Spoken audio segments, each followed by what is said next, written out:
বলবে শাকিব খানের সাথে টক্কর দেবে সে বোকার স্বর্গে বাস করে ভাই। শাকিব খানের প্রশ্ন না করাই ভালো আমি মনে করি, কারণ আমি নিজেও একজন শাকিবিয়ান। তার সাথে টক্কর দেওয়ার মতো বাংলাদেশে এমন কেউ নাই। শাকিব ভাই 26 বছর কষ্ট করে আজকে মেগাস্টার হয়েছে, তার সাথে টক্কর দেওয়ার মতো বাংলাদেশে এমন কেউ নাই। আমি তার একজন ভক্ত শাকিবিয়ান। গত শুক্রবার দিন একটা সিনেমার মহরত হইল, ছবির নাম তসনস, ডাইরেক্টর বদিউল আলম খোকন। 34টা সিনেমা বানাইছে এর আগে। আপনারা অনেকেই বলেন যে এইসব ডাইরেক্টর দিয়ে ছবি টবি হইব না, এখন সব ইয়াং ডাইরেক্টর দরকার। কিন্তু ভাই, কয়জন ইয়াং ডাইরেক্টর আছে এবং কয়জন ইয়াং ডাইরেক্টর শাকিব খানের দিয়ে সিনেমা বানাইতে পারে? এগুলো দিয়ে তো সিনেমা চলবো না। সিনেমা চলতে হইলে আমাদের সেই আগের মতো টুকটাক কিছু সিনেমা বানাইতে হবে বর্তমান প্রজন্মের বা পূর্ব প্রজন্মের ডিরেক্টরদের, তাহলেই সিনেমা হল চালু থাকবে। নাহলে কিন্তু সিনেমা হল সব বন্ধ হয়ে যাবো। এক শাকিব খান একলা তো চালাইতে পারবে না। কয়টা সিনেমা রিলিজ করবে শাকিব খান বলেন তো? 4টা হাইয়েস্ট। বছরে তো 100 ছবি রিলিজ হয়েছে আমাদের এখানে, এরকম ঘটনাও আছে। তো সেই জায়গায় অন্তত 10-15টা সিনেমা 20টা সিনেমা যদি রিলিজ হয় তাহলে সিনেমা হলগুলো বেঁচে যাবো। সেই জন্যই কিছু কিছু লোক সিনেমা বানাচ্ছে, কিছু কিছু শিল্পী, কিছু কিছু পরিচালক, কিছু কিছু প্রযোজক সিনেমা বানাইতেছে। সিনেমাগুলো সিনেমা হলে চালানোর জন্য, সিনেমা হলগুলোকে বাঁচায় রাখার জন্য, ব্যবসা করার জন্য। হ্যাঁ, তাদের ছবির ব্যবসা সাকিবের ছবির মতো হবে না, তারাও সেটা আশা করে না। করে কি করে না? এই যে সিঙ্গেল স্ক্রিনের সিনেমা হলগুলো, সেখানে তো আর্ট ফিল্মগুলো খুব একটা ভালো চলে না। আপনারা খবর নিয়ে দেখেন, যেখানে সিঙ্গেল স্ক্রিনে আপনার ওই বুবলির কি ছবিটা, বুবলি আর ওই যে মাহফুজ করছিল, নাম ভুলে গেছি, ফাটায় ফেলাইছে, সিঙ্গেল স্ক্রিনে চলে নাই। শরীফুল রাজার বুবলির ছবিটা দেয়ালের দেশ ভালো গেছে, সিঙ্গেল স্ক্রিনে চলে নাই। সিঙ্গেল স্ক্রিন কিন্তু নাই করেও বাংলাদেশে এখনো 100 হল আছে। ওগুলো বাঁচায় রাখতে হইব। তো ওইগুলো বাঁচায় রাখার জন্য এখন সাকিব ব্যতীত অনেক ছবি হইতেছে ইন্ডাস্ট্রিতে এবং আরো হইব। এরই একটা ফসল হইলে তসনস। তসনস বানাইতেছে খোকন, ডাইরেক্টর প্রডিউসার হইল মুন্না খান। মুন্না খান আগে একটা সিনেমা করছিল ডার্ক ওয়ার্ল্ড, খুব একটা ভালো যায় নাই। উনি নিজেও জানতো এটা খুব একটা ভালো যাবে না, কিন্তু তাই বলে তো উনি ব্যবসা বন্ধ করতে পারে না। ওনার বেসিক্যালি ব্যবসা হলো এই মাল্টিমিডিয়া চ্যানেলগুলা। ওনার গানের চ্যানেল আছে, অনেকগুলো গান বানাইছে উনি। ওনার নাটকের চ্যানেল আছে, অনেকগুলো নাটক বানাইছেন উনি। এবং উনি সিনেমা বানাচ্ছেন। ওনার শখ এবং ওনার ব্যবসা। এই যে ছবিটা উনি বানাচ্ছেন, এই ছবিটা সিনেমা হলে কতটুকু চলবে তার চেয়ে বেশি ব্যবসা করবে সে ইউটিউবে বা বিভিন্ন চ্যানেলে। এনিওয়ে, এগুলো হোক, এগুলো হলে চলচ্চিত্র বাঁচবে। কারণ এক শাকিব খান একা এই এত বড় ইন্ডাস্ট্রিকে টেনে নিয়ে যেতে পারবে না। এছাড়া মনে করেন এই যে আমাদের দেশের টেকনিশিয়ানগুলো আছে, লাইটম্যান, ক্যামেরাম্যান, মেকআপ ম্যান, আপনাদের ভাবতে হবে ড্রেসম্যান, এরা যারা আছে এরা তো সব বেকার হয়ে গেছে ভাই। এরা সবাই তো সাকিবের ছবিতে চান্স পায় না।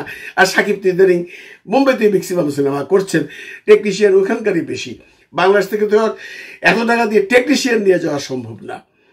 করুক সাকিব, একদিকে চলচ্চিত্রকে ইন্টারন্যাশনালি এগিয়ে নিয়ে যাক, কিন্তু লোকালি তো একটা গ্রুপকে এগিয়ে নিয়ে যেতে হবে। এরা হলে এই লোকাল গ্রুপ। আমি কিন্তু ওই ধরনের ছবির কথা বলছি না যে সরকারি অনুদান নিয়ে সিনেমা একটা বানাইছে, কেউ দেখেই নাই। আপনারা দেখেন অনুদানের ছবি কোনোটা চলছে, এটা কিন্তু অনুদানের ছবি না, এটা ভদ্রলোক নিজে ফাইন্যান্স করছে, উনি নিজে হিরো হয়েছেন। একটা গ্রুপ তো তাকে পছন্দ করতেই পারে। ভালো গল্প হইলে, ভালো মেকিং হইলে চলবে। কোথায় চলবে? আপনার সিঙ্গেল স্ক্রিনে, হয়তো বা মাল্টিপ্লেক্সে এইভাবে ছবিটা সমাদৃত হবে না, না হোক। সিঙ্গেল স্ক্রিনের দর্শকরা তো কিছুটা হলেও বিনোদন পাবে। এগুলো আরো হোক, এগুলো আরো ধীরে ধীরে আরো অনেকেই বানিয়ে সাকিবের পাশাপাশি ছবিগুলো চালাতে থাকুক, তাহলে ইন্ডাস্ট্রিটা চলমান থাকবে, সিনেমা হলগুলা পাইচা যাইব। এখন যে কারণে আমি এই ভিডিওটা বানাইতেছি বন্ধুরা, দেখেন এইখানে এই মহরতের সময় পরিচালক, প্রযোজক এবং শিল্পী, টেকনিশিয়ান সবাই স্টেজে এসে কথা বলছে। সেটা মিশা সওদাগর বলছে, আলেকজান্ডার বো বলছে, বদিউল আলম খোকন বলছে, নায়িকা ববি বলছে, এবং নায়ক মুন্না খান যখন আসছে তখন সে তার কথা বলছিল। তখন কোনো এক সাংবাদিক ভাই ওনাকে জিজ্ঞেস করছে সাকিব খানের কথা। মুন্না সাহেব অত্যন্ত বিনয়ের সাথে বলেছেন, এখানে সাকিব ভাইয়ের নামটা আসছে কেন? সাকিব ভাইয়ের সাথে আমার তুলনা করছেন কেন? কোথায় শাকিব খান, কোথায় আমি? শাকিব খানের 26 বছরের এক্সপিরিয়েন্স, আমি তো তার লম্বার সমানও না। তাছাড়া একটা কথা মনে রেখেন, আমি নিজে একজন সাকিবিয়ান, আমি একজন সাকিব ভক্ত, আমি একজন সাকিবিয়ান। আমাকে সাকিব ভাই মতো কোনো প্রশ্ন জিজ্ঞাসা করবেন না। সুন্দর উত্তর দিয়েছে। উনি একজন সাকিবিয়ান, উনি সাকিব ভক্ত, উনি সাকিবের কাছ থেকে ইন্সপিরেশন পেয়ে সিনেমা স্টার্ট করেছেন বা সিনেমায় অভিনয় করছেন। উনি নিজেও জানেন উনি সাকিব হতে পারবেন না, তার জন্যই উনি একটু বিরক্ত হয়ে বলেছেন সাকিব ভাইয়ের নামটা এখানে কেন আনছেন। আর আমাদেরও একটা অভ্যেস হয়ে গেছে বন্ধুরা, যে কোনো জায়গায় কারণে অকারণে সাকিবের নামটা আনতে হবে। এর মূল কারণ তো আপনারা নিজেরাও জানেন।